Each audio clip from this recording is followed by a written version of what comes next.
Welcome to 50 Plus in Montgomery County, a monthly program that is a voice for many, produced by the Commission on Aging, of which I'm a community member. This show is insightful for people of all ages, and each episode takes a fresh look at important issues by spotlighting older adults in the community, representatives of services and programs, and activities of interest to older adults. My name is Katie Smith. On this month's show, we're going to talk about how to stay fashionable and have a sense of style at any age. Joining us and to kick off this discussion is Monica Barnett. Monica is the CEO and founder of Blueprint for Style. Hi, Monica. Hi, Katie. How are you today? I'm doing well. What about yourself? You know what? I'm doing great. It is almost time for the weekend. No complaints. I've made it through the week. Bring it on. All right, well, let's jump in. Monica, tell us about yourself and what you do. Well, I am a wardrobe stylist, but more specifically, I'm a personal branding expert. What I really like to focus on is for my clients, men and women, not just the fashion, the fun, the glare and the flair of it, but really also focusing on helping people understand and make fashion work for them. So adding a sense of authenticity to it, a sense of appropriateness, and kind of helping them think through not just today, but from a grounding and style perspective, where it is they're heading. So I'm going to help them marry fashion with style and their aspirations is what I like to say. Wow, I really like that. Now, you mentioned that you're a wardrobe stylist and lifestyle blogger, so you help people look the part in their business. You marry so many ideas together so they can be their best. Can Yeah. you elaborate a little more about your mission and why you're engaged in this work? It's to help people feel better, help people do better. I am really focused on, how can I put it, their visual resume, how to help people show up as the best version of themselves. People showing up as the best version of themselves are happy people. And who doesn't want to be around happy people? That's right. Now, you mentioned visual resume. Many of our viewers are likely retired, but when it comes to, those who are in their 50s, 60s, 70s, or even 80 plus, talk to us about their visual resume. What comes to Visual mind? resume is easy. When you think of visual resume, think of it as literally the style version of a real resume. So your visual resume is how you show up to other people. When I see you, when I interact with you, when I develop a relationship with you, am I meeting, am I greeting, am I interacting with a person who cares enough about themselves to care about the relationship and how I look? Am I interacting with a person who is peppy, who's upbeat, who's vibrant, who is kind of fashion forward? You got to think through those things. So when we think about your visual resume, it's how you show up to other people. Now, Monica, tell us about the importance of color. I wore a little bit of pop of color for you today because I read on your website that it's great to have. So talk about it. Color is life, simply put. Color creates vibrance, it creates glow. I have a psychology background. So for me, when I think of color, I remind people that color actually creates a physical endorphin rush.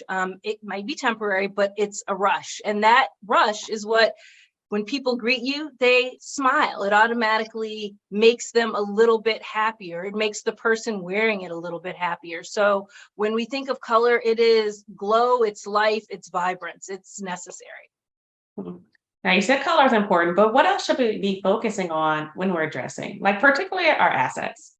Okay, I was gonna say, wow, there's so much. That was a big statement. So when we think of what else we want to focus on, we're thinking 50 plus fashion, you're thinking style, what else is there to do? I'd say there are a couple things. Number one, I would say throw caution to the wind just a little bit. I would say number two, try not to and stay away from too cropped tops. And other than that, I'm going to say, kind of go with the flow. 50 plus, you have earned the right to do what you want, plus or minus. So if you think of it that way, think that a trend pops up, your goal is just to say, for that trend, how does it work for me? How can I take that and make that mine or make it personal? If you've done that, the rest is gravy. You're going to be just fine. Now, when we think of making style ours or making it personable, talk about our wardrobe. Should it change or remain the same? That's a great question, Katie. The older, as a general rule, number one, the older you get, 50, 60, 70, less and less of your wardrobe should actually change. You should be having a lot of great basics. When we're talking pants, we're talking wool blends. Those are pieces that pretty much don't change season after season. Yes, you've got sprinkled in there some fun summer pieces, some heftier winter pieces, cold weather pieces, but for the most part, there's less fluctuation in what your wardrobe is. The second thing you want to think of is your physically where you are shopping should change. You are no longer going to, and you need to understand the demographic of the stores that you are shopping in. So 50 plus, 60s, 70s, you can steer clear of the J. Crews, the H&Ms, the Expresses of the world. What you need to be thinking about are the long wearing, less is more quality fabrics. So think about those stores and the demographic associated with those stores. And that's where you kind of focus and put most of your investment. Again, always flex up and sprinkle a little bit of fun and trend on top. But again, that baseline closet pretty much stays the same. Now, Monica, are there fashion rules? And if they are, which ones shouldn't we break? Okay, let's see. Number one, there are some fashion rules. I mentioned before, 2 crop tops. Doesn't really matter how old you are, nix it. We're good with it. You can steer clear. Number 2, rule to break is, I would say, do wear white. And more specifically, I would say more ecru off-white, but absolutely year-round. Use it, wear it, abuse it, have fun with it. Third rule, I would say, is keep it simple. At this point, again, you have earned the right to do what you want. So you don't need to do all the extras. You don't need all the bells and whistles. Those great minimalist, timeless pieces that you're wearing, that's enough. Do what works for you. Take the trend. For example, if it's zebra print, run wild with it. But what you can do is say, zebra print, I love it, but here's where I love it. And maybe just do it in your blazer with an all black outfit, or maybe do it in your belt with a white shirt and a pair of black pants. So it's taking some of those pieces and integrating them into what it is you do. Stick with that rule. Focus on, again, making it personal. And I think you're pretty much golden. All the rest, throw out the door. Now, are there any soft parameters? I know many of us look to those who may be older than us. If you're 50, maybe that's somebody's 60 and so on. But talk to us about the parameters they set about what we should and shouldn't do. So it's always going to vary. As a wardrobe stylist, my desire is to help people, again, find their fashion or their style true north and live authentically in that. And if you could understand that that's my base, then I would tell you that the soft parameters as potentially grandparents or whatnot is, you should never really be dressing like your grandchild, right? Your grandchild says, oh my God, I love Barbiecore. It's the thing, I'm doing it. We shouldn't see grandma or grandpa kind of following that trend. Now, again, grandma and grandpa may say, I love Barbiecore, but what I'm going to take of that is, I love the pink, and they're going to pop some hot pink. But full on Barbiecore, we'll leave that for the grandkids. Again, other than that, run wild. You've earned the right to do that. Live in that, be who you're going to be. Live out loud. Hmm. Now, Monica, we have a few minutes left and I want to get to all of my questions. So tell us briefly, how can we repurpose our older clothes that are in our closet? Ooh, so this is a good one. I am a sustainable fashion junkie. I believe in it. We have done enough to Mother Earth that it's time to give back a little bit. So I think that there are probably 3 or 4 rules that I would share with you. Number one, consider upcycling. So when we talk about upcycling, it's taking those great pieces that you've had in your closet for years that maybe some are showing a little wear, maybe some aren't quite as stylish as you want them to be. Take them to your tailor, take them to a designer and say, you know what, this is a great piece. It's given me a lot of life. How do I cut it up or reuse it to make a new piece? So that would be upcycling. That's number one. Number two, if you've got something great, consider it a hand-me-down. I have wonderful, quite a few handbags and watches from my mother and from my grandmother. Timeless pieces. Hand them down, let them live another life with a new person. And then third, I would say, is consider donating them. Dress for Success, a lot of other organizations would willingly take those pieces, especially when they're in good shape or good condition. And then the fourth one, and probably my favorite, maybe my second favorite, is do clothing swaps. Clothing swaps with friends is a great way to say, you know what, I've had a great run with this. Now it's time to let your friend have just as good a run with it. Hmm. Now, Monica, we want to know more about you. You've been asked to be a guest lecturer at New York City's famed Fashion Institute of Technology. You worked for a consultant for Neiman Marcus. You've also been a part of Vogue Magazine's Elite Influencer Network. From all that you've learned, in one sentence, tell us how you've incorporated that into your everyday style. Okay, with the one sentence you got. Okay, one sentence. I'm going to say, in the words of the famous Kimora Lee Simmons, it is just dress like you're going to meet your worst enemy. When you get up in the morning, bring it. Who wants to get up in the morning and say, oh, I want to dress like it's the worst day or I'm having a rough day?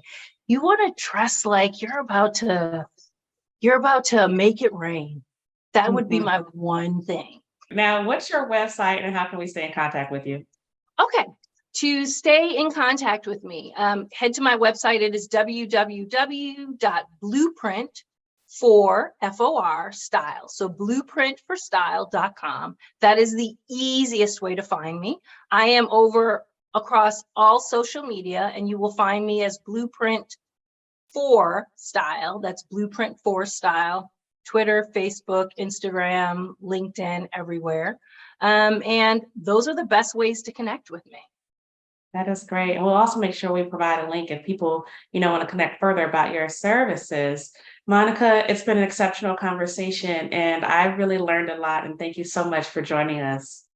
Oh, thank you so much, Katie, for having me. I hope that I provide a little bit of style guidance and fairy godmother fashion to some 50 plus ladies and gents out there, and just go and live stylishly. Up next, we will talk with Cyndy Porter. Cyndy is the CEO and founder of Success Through Style.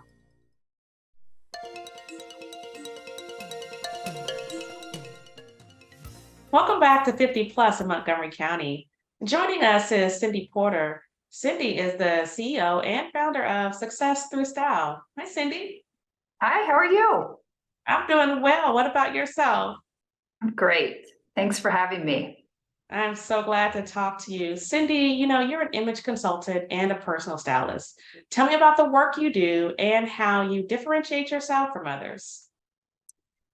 Well, that's a big question.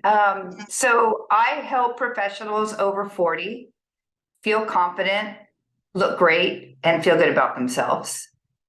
I would say that's very similar to any other image consultant and stylist. What's different about me is twofold. One is most stylists have always felt great about how they look, know how to put outfits together, and therefore want to teach other people to do the same. And my story is actually the opposite. I was the person who would go to my closet full of clothes, trying on outfit after outfit, being late forever I wanted to go, not feeling good about how I looked. And I thought I was alone in that problem.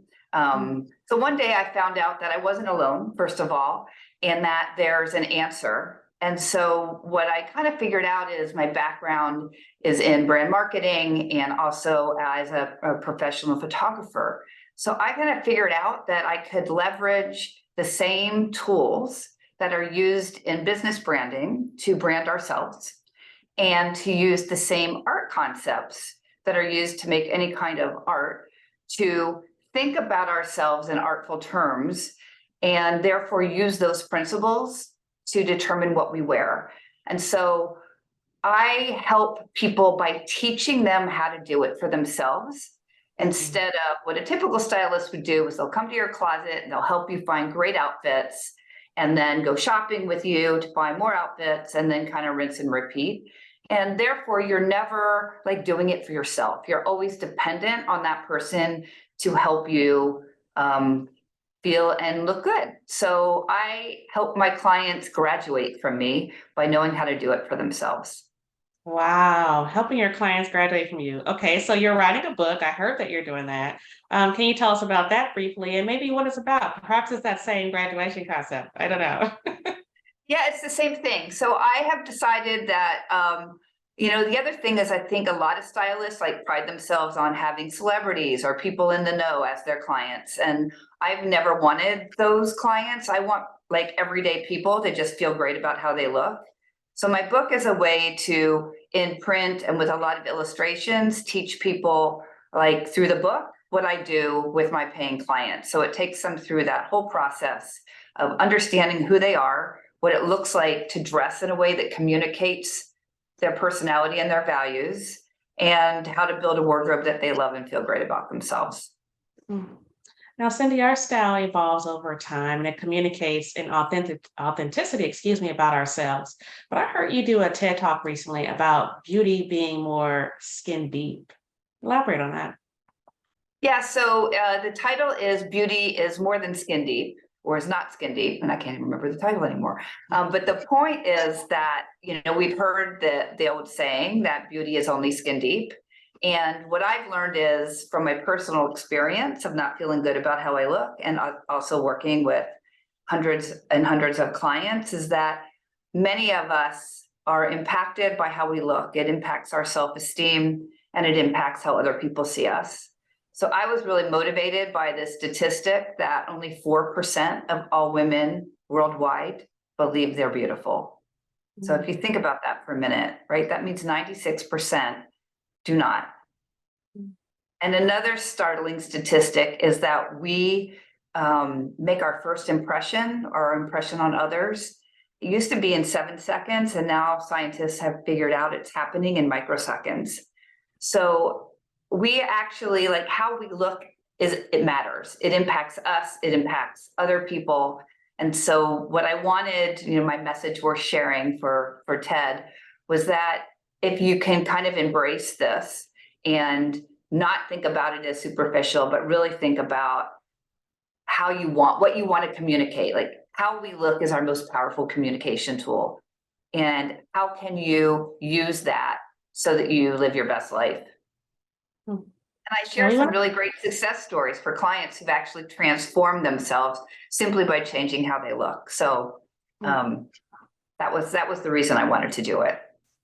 And I'm so glad that you are. I know those who have worked with you have certainly benefited. I met you years ago and have benefited from just staying in contact with you via your blog. Now tell us, what types of services and resources does Success Through Style offer?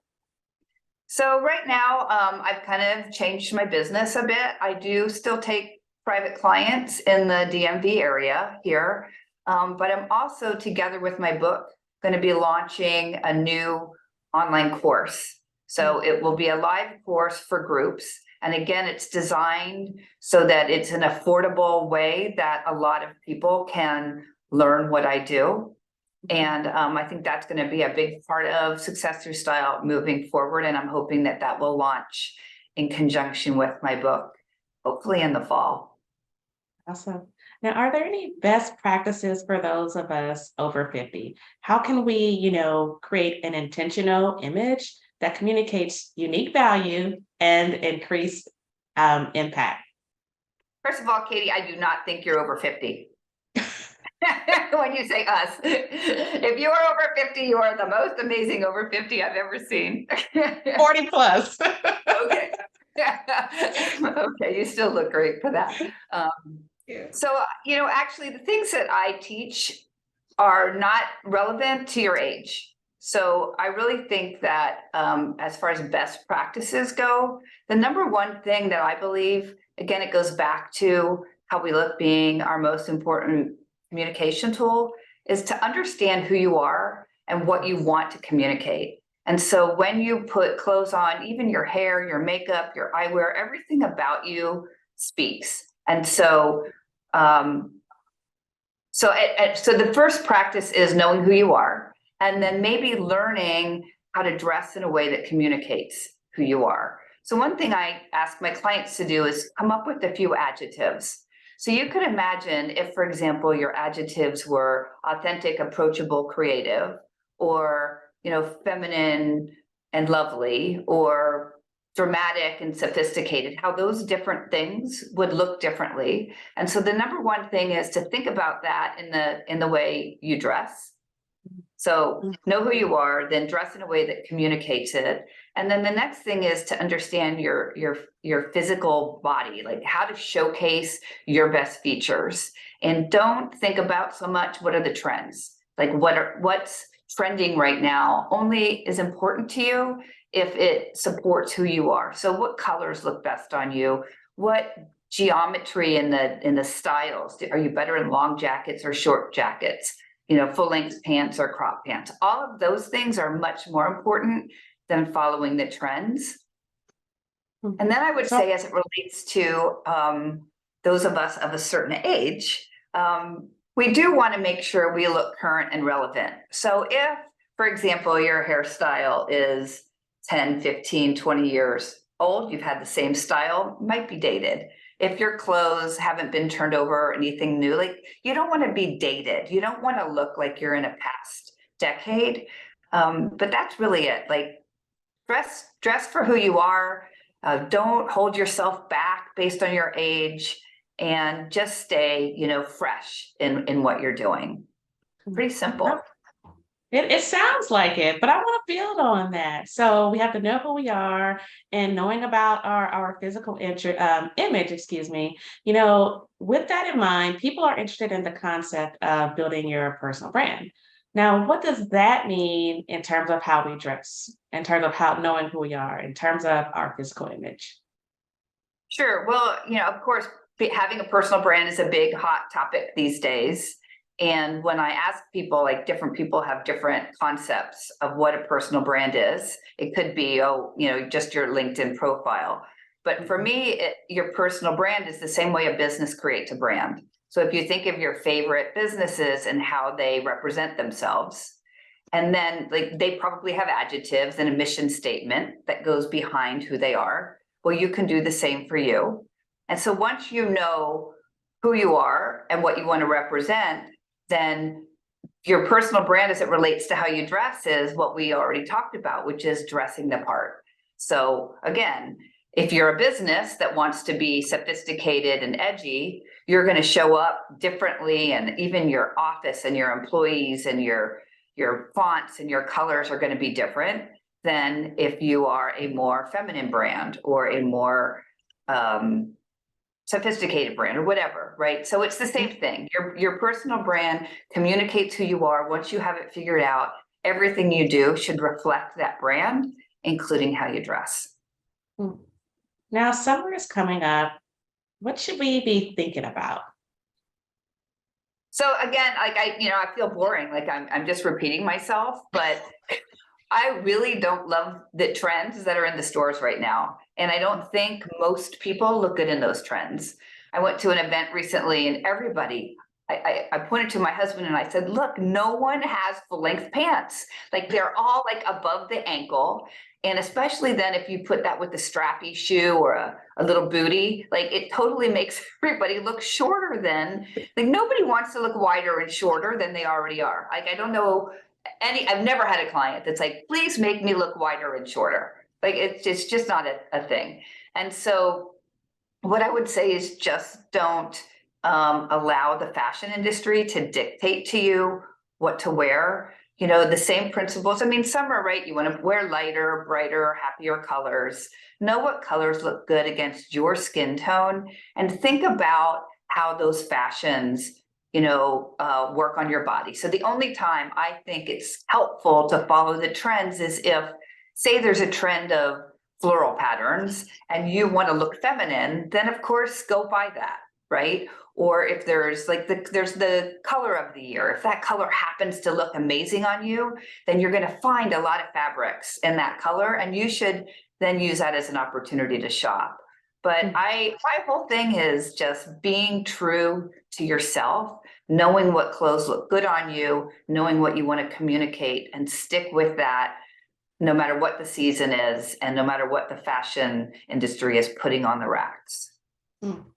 Now, okay, thinking about not following the trends, how can we repurpose what we already have in our closets?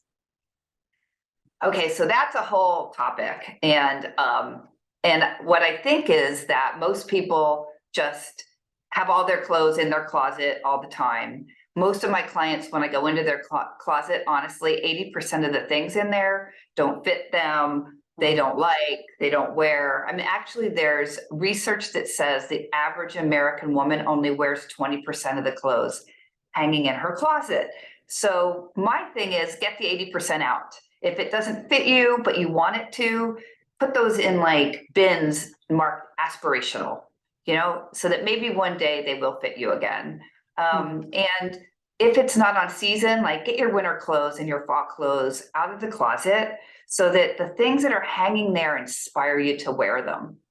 And I actually touch all my clothes twice a year. So during the fall winter season and the spring summer season, I try on like all the clothes that I haven't been wearing all season, make sure they still fit me, and ask myself, like, why didn't I wear these? If it's because I don't know what to wear with them, that's an opportunity to go shopping now when things are on sale and get some winter things in the spring so that then you have them next year. Or maybe you don't like them and you should donate them to somebody who will actually wear those clothes. And then now you can look at your summer and spring clothes and say, do I still like them? Do they look dated? Are they worn? Will I wear them? And one really good trick, not my invention, but maybe you haven't heard it, is to put all of your hangers in one direction at the beginning of the season. So now so right now it's summer, right? You're going to take all of your fall and winter stuff out, only have stuff in there that you potentially will wear. Put all of your hangers in one direction so that then as you wear them, you turn the hanger around and you can see, what am I not wearing? So now try to wear those things and figure out how to pair them differently so that you are wearing your entire wardrobe. Now, Cyndy, I know you have a newsletter, so I don't have to ask you if you do have one, but how can people sign up for it, and what's your website so that we can stay in touch with you? Sure. I do send emails regularly to my list, and they can just email me. And it's Cyndy with a Y, CYNDY at cyndyporter.com. Just let me know you want to be on the list. And I will be offering my book when it comes out in the fall to everybody on that list digitally for free. So if you're interested, please let me know. And my website, you can get to it at cyndyporter.com, or it's successthroughstyle.com. Well, I'm already on that list, so I can't wait to get that book. I'm so glad. Thanks. Thank you for chatting with us, Cyndy. Absolutely. Thanks so much for having me. Well, that concludes our program for today. As you can see, the voices of those 50 plus matter every day and in every way. To learn more about services for seniors in Montgomery County, please visit the Montgomery County Seniors website by visiting montgomerycountymd.gov/senior, or call the Senior Resource Line at 240-777-3000. And as always, thank you for watching 50 Plus in Montgomery County.